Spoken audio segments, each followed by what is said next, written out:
first of all, I like lost a ton of weight quick Yeah. because my body wasn't bloated. My body wasn't Yes. like feeling like crap and shit and Yeah. all that cool stuff. Yeah. And then switching over to actually eating like consistently, I had to keep such a rhythm Mhm. while working.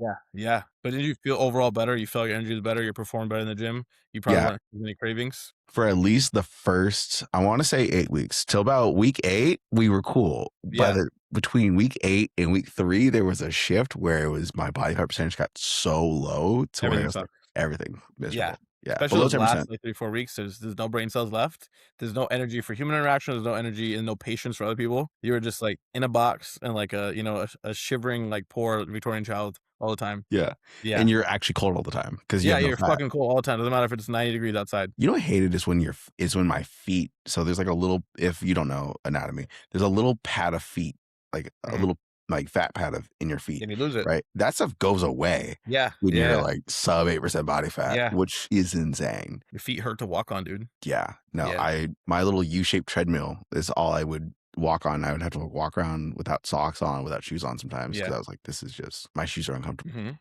So no joke, your butt cheeks hurt when you sit down because you lose the fat in your butt too.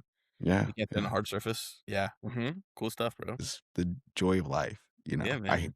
and your cognitive function Oh, sucks. yeah. Yeah. Oh my gosh. Couldn't answer a question. Well, wasn't Couldn't it do cool though when anything. you get a carb up though, your brain cells kinda come back? They do because they're like, oh my gosh, Yeah. we could brought back to life.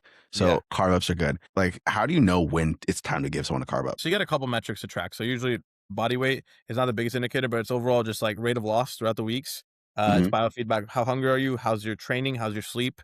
How's your overall mood and energy? If someone is like really downtrending in their energy, their sleep is getting really poor, they're staring at the deficit, the body weight's not really dropping.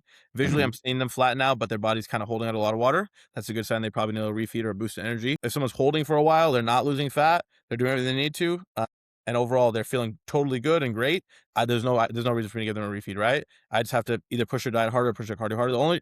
The only time you really need one is for a boost in training and energy, or you just need to kind of bring someone up back up because they're a little too flattened down, too depleted, so they can get a couple better sessions in. The last like 4 to 6 weeks are gonna suck anyways, and from Hmm. then it's just kind of like watching the rate of loss. If you have like a giant 3 pound drop in one day, it's like okay, you lost too much glycogen, you flattened out a little too much, you're starting to feel a little like shitty, you're not getting good sleep. Like okay, you probably need a little more food, another 300 grams of carbs, you're probably good to go. So it's kind of just learning the client, watching how their body normally drops, and you learn their rhythm.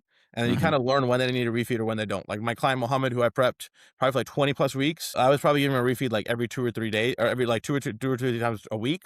And it's kind of like on a clock. I knew when he was going to drop. I knew when he would need one, and I kind of learned his body, and it was always timed perfectly to exactly when he needed it. It would come in, and I would kind of predict when he needed the next one. So like, it's kind of cool how you can learn how somebody's body works.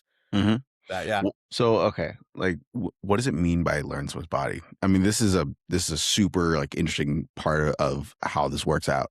Yeah. I guess the way I describe it is like if I prescribe, like if I've been training this client long enough and they're Yeah. very 100% on plan that I give them, I can give them a new input like, okay, we're gonna do 10 more minutes of cardio 4 times a week. We're gonna take away 50 grams of carbs from your training day and 25 from your rest day. I know how they're gonna look mentally in their next check-in. Like I can visually picture it because I've been seeing their rate of loss for the past 3 weeks. I know exactly how they're gonna look the next week. And I just know how the body's gonna drop. I know exactly how much food I have to take away to get that drop. And I know how much food I need to give them to carve them up and get them back to a certain look. So I know exactly like it's just like pulling up. I know exactly what lever to pull to get here, and I know exactly what lever to pull to here to get to the destination. So it's like there's no guesswork. It's like, oh, let's try this. It's like I already know it's gonna work. You know what I mean? Yeah. So you kind of feel like a fucking scientist at that point. It's really cool. I mean, you are, but being the guinea pig sucks dick. Yes, for So, sure. like when it's time to have experimentations with your salt, with your water, with your Yeah. carbohydrates, in particular, is very, very like it's a weird feeling when you're Hmm. like, okay, cool, I feel like shit, and then 300 grams of carbohydrates later, I feel amazing. Yeah. Yeah. That's because your brain runs on glycogen and glucose, Yeah. right? It's like okay, so the last couple weeks of the prep, right? I want to say week 3 through week till about peak week, so week 2.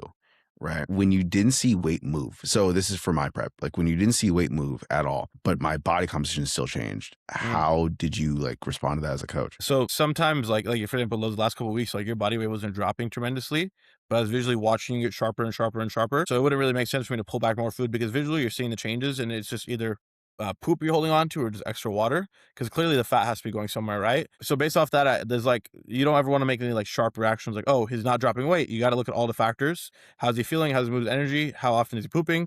Mhm. How is he visually looking? If all those things are all in correspondence, then I know I don't need to give you more food, right? Or take away any food. I think the last like week before peak week, I think I did do a big drop just to kind of flatten you out and really just flatten you Mm. out, pull all the carbs out of your system, and then before that or after that, we added more food back in. But those last 2 weeks, I was watching it leaner and tighter because I look at you in person too, so I That knew carb I cycling kinda was crazy. carb cycling was crazy and it definitely made a difference for sure too. Yeah. Yeah. So, okay, so when it comes to your athletes, do you just train people for bodybuilding and for weight loss, or have you done, like, training for powerlifting competitions as well, or for, like, other types of events?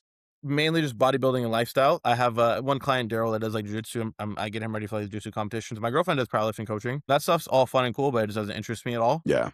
Like, it has nothing like, no it does not pique my interest in the slightest. All I care about is making people look like superheroes, that's it. So, Yeah. if a lifestyle client comes out to me and they just wanna, feel better and move better, I can totally help them with that, but that's not what it, like, gets me going, you know what I mean? Yeah. Yeah, Yeah. yeah. And then that totally makes sense to me because 'cause you're a mad scientist by default, which Basically, is really yeah, funny. Like, yeah. just let's take away everything you love as far as carbohydrates Yeah, and let's see what just happens. enjoy it.